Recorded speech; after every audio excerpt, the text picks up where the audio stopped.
Hi everybody, today I'm going to show you how to start your game off with a bit of an advantage. And it's just getting the game started off on a right foot. And the best way to do that is to grab the most silver keys that you can get. And you can get 10 silver keys right off the bat as soon as you come out of the library. As soon as you come out of the library and you have all your weapons and options available to you, you can have 10 silver keys and you can open up that first silver key chest. There was the first silver key right behind that statue. It's just to the left of the mausoleum, right before you go to see Elliot. The second silver key is going to be a little bit more down the way. Okay, silver key number 2 is very easy to find. I probably don't even need to include it in here. I'm just going to do so just because, you know, it would make it look nice and neater. Just coming down after you get the power of fire from Walter and Jasper and you're on the escape route, just veer off here to the left. And it'll be just floating right here. You can almost barely see it, but you really can't because you just aren't close enough.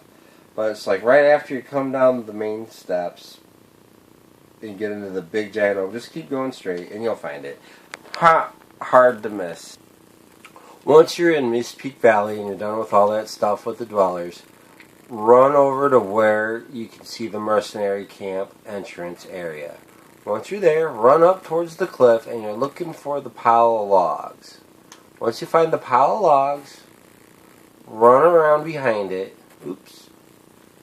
And there's key number 3. Now there's another key that you can get before this, but to find it, it's a little tricky. What you want to do is you want to start off at the little canyon right where the demon door is. Right here, this is the canyon where the demon door is. You just got done taking a bunch of bridges and everything. And to get silver key number 4, you want to cross this bridge right here that you see. It's right there. And the best way to do that is to just hug the right side and walk all the way around, up the cliff, just keep alongside of the cliff until you come to that bridge. Okay, after hugging the right side, you're able to come around and cross that bridge finally. Take note of what the bridge looks like. It's a little bit different looking than the other ones, and it's also the shortest one in Mist Peak. But once you cross that bridge, it's right over here, and we gotta go inside a cave.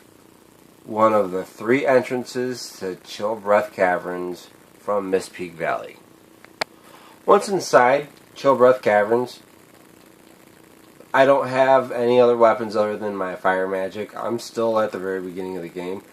And once you're inside it, this little section, you can just run around. You're going to pretty much, there's only one way to go.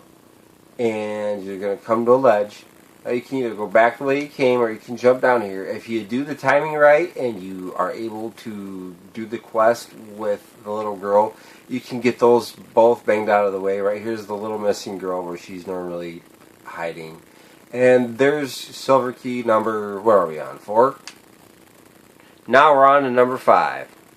Once you're outside the Chill Breath Caverns, what you're going to want to do to get number 5 is run over to the other side of the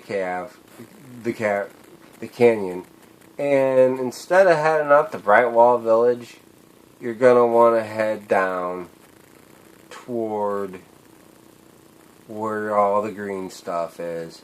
And you're going to want to kind of sort of hug the right side of the wall.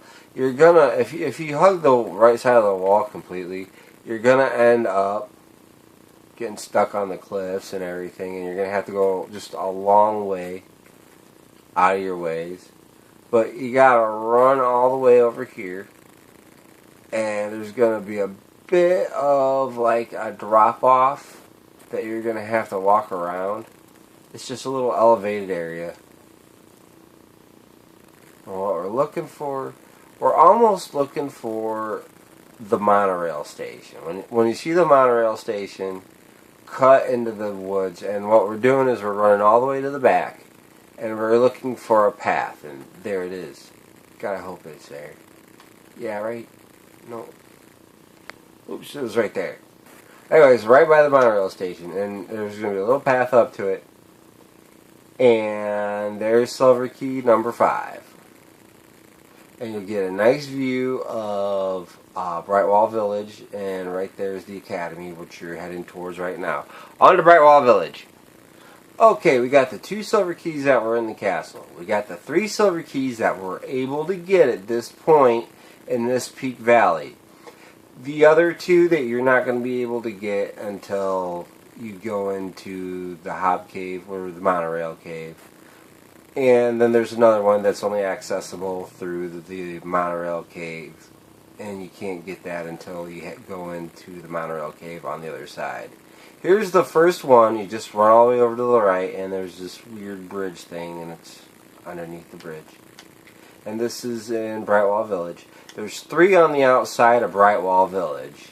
And then there's 2 on the inside of the library during the cave.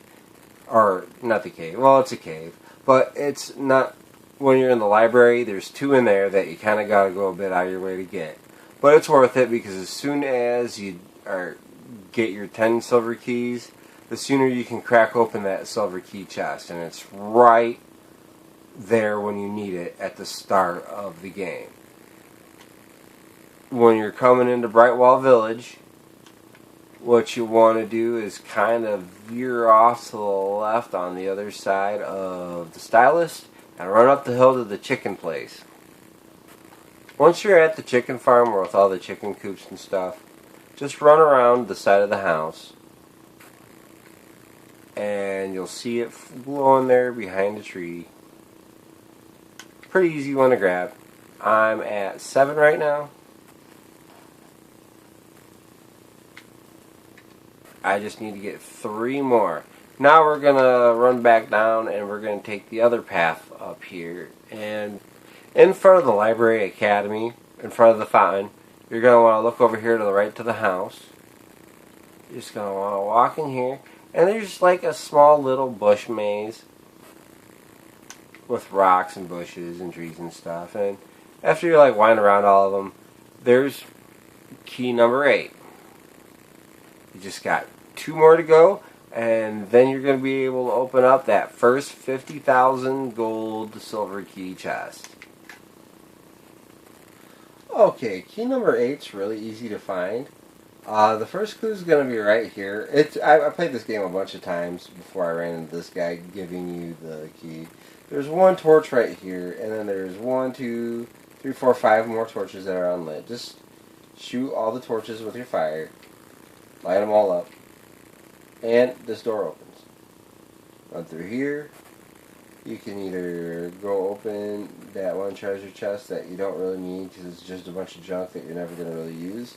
And continue on with the rest of the cave until you come to the next part, which is until you get to the yellow flip switch for the gun. Once you get your gun, which I got it, just run over here and go the opposite way. Once you get into this little area, you'll come out to a little spot that you remembered off of. Don't jump off of it. Dog leads you over to that treasure chest. After you get your chest, just keep on going beyond, and you'll come to a little structure thing. Just run around underneath it, and you'll get to an area that looks very familiar. Come in here to this area. This is the room that you were just in, and throw the switch. Don't go and jump off the cliff just yet, because it takes them a minute to show up. But a bunch of hollow men and wisps will come. And just make short work of them. You're going to notice that I'm really kicking their asses good. And that's just because I like to give myself a little bit of an edge, and whenever I'm like just playing through, for some reason, I just don't want to spend all that time. I just equip her with, I'll equip her or the prince with a swinging sword and a dragon stomper. It just makes the getting through all the stuff a little bit easier. Yeah, dragon stomper. They're like cheating. Anyways, after you got that, a set of steps is going to raise all the way over here. And once you get all these out of the way, run up the steps. And here is your final silver key for your first 10. You can now open up 10 silver key chests.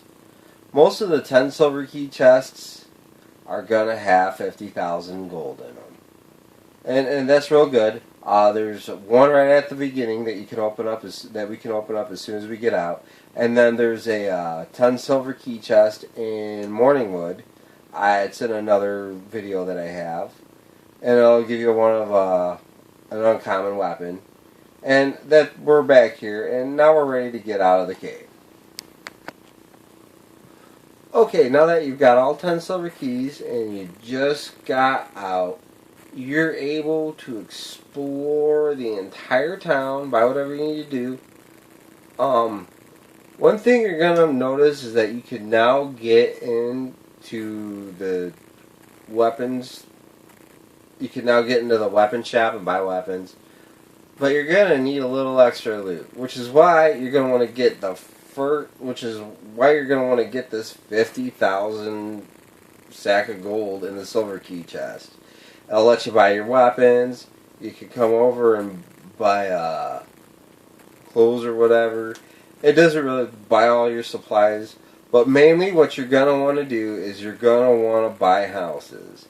And I've noticed that there's a lot of new people that play. Most people, when they play this game, they only play it through once. And if you want it to be a positive experience, you're gonna have to buy all the property and businesses. And this is an opportune time to buy all the houses. You can't buy the businesses yet, but as soon as you get out of that reliquary, you can just buy and rent out and repair every single house.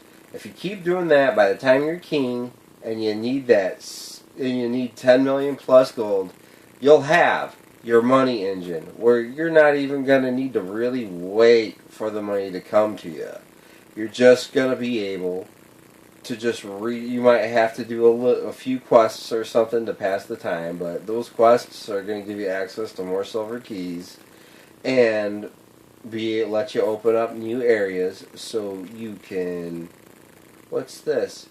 Farfall Flex. 30% off of all items. Great time to stock up on all the clothes they got there. So you can turn around and sell those when there's a shortage on clothing. So you can make even more money.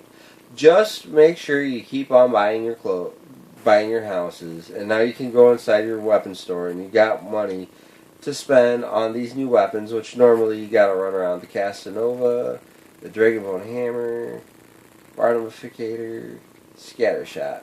Decent weapons for the store-bought weapons, but you have the money. Well, I have like a lot of money. I have like 2 million, but that's just because I know how to work the bugs. But pretty much that's how you want to get started off on the right. Now you can pretty much buy everything in the town that you need to buy. You can you buy one of each of those weapons and still have enough money left over for a couple houses, and probably be even able to buy up the entire Dweller Village. Well, I'll see you on the next video. Once again, I'm sorry that all I have to really record off of my TV is a cell phone. Give me a like if you found this video informative. Have a good one.